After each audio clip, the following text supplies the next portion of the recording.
il-Partit Nazzjonalista u oppożizzjoni li jinteressa min nies bi proposti għal kunsilli lokali, għal bidja u settur importanti oħra. Fuq kollox il-Partit Nazzjonalista jibqa' favur il-ħajja.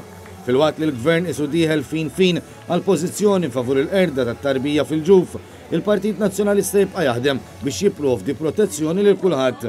Hekk qal il-kap tal-Partit Nazzjonalista Adrian Delija fl-laqa politika fil-bini tal-Fondazzjoni Għażat fil-Belt.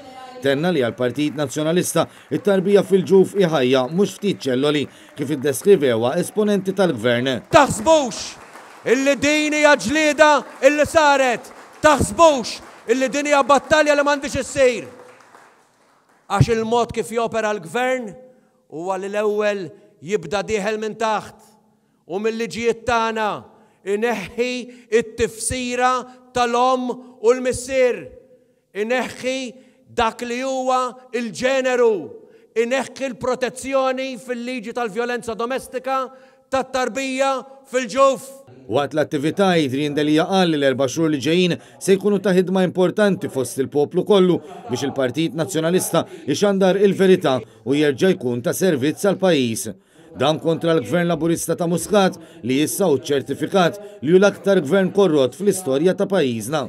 Il-kap tal-Partit Nazzjonalista spjega kif dan it-titlu nata lill-Gvern ta' Muscat mill-Aġenzija Transparency International li qalet li pajjiżna jinsab fil-51 post fil-lista tal-pajjiżi l-aktar korrotti. Il-rapport ta' Transparency International jelenka setturi differenti li pajjiżna tilef il-kredibilità fihom fosthom fin-nuqqas ta' serjetà li l-Gvern Laburista qed juża fil-konfront tas-settur bankarju. Tenna li dan is-settur għandu sfidi kbar għax il-Gvern ħadd deċiżjonijiet żbaljati. Is-serjetà titlob illi jkun il-Gvern illi tramite l-istituzzjonijiet tagħna jagħmel settur bankarju robust, serju. Dwar iċ-ċanfira li pajjiżna ħa għal mod kif qed imexxi l-iskema tal-beħ tal-passaporti u ċ-ċittadinanza, Adrian Delija qal li l-Partit Nazzjonalista ma jbiħx l-identità tagħna, iżda jażel li jbiħ it-talenti ħalli pajjiżna jkompli miex il-qudiem. Aħna għandna fiduċja fiż-żgħażagħ tagħna, aħna kapaċi mmorru fid-dinja u nbijaw is-servizzi, il-prodotti, it-talent, imma ma nbijawx l-identità u ċ-ċittadinanza ta' pajjiżna.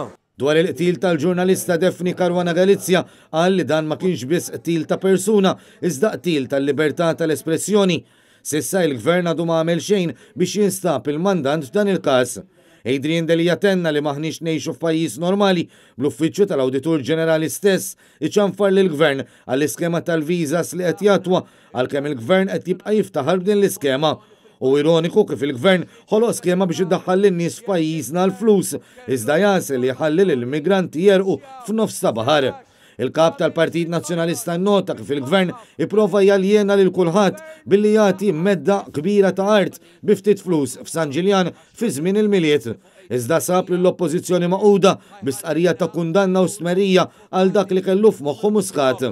Fis-27 ta' Deċembru inlaqqaw il-grupp parlamentari kollu tagħna u nieħdu pożizzjoni waħda flimkien maqudin. Le ma tieħux l-art tal-Maltin u l-Awċin.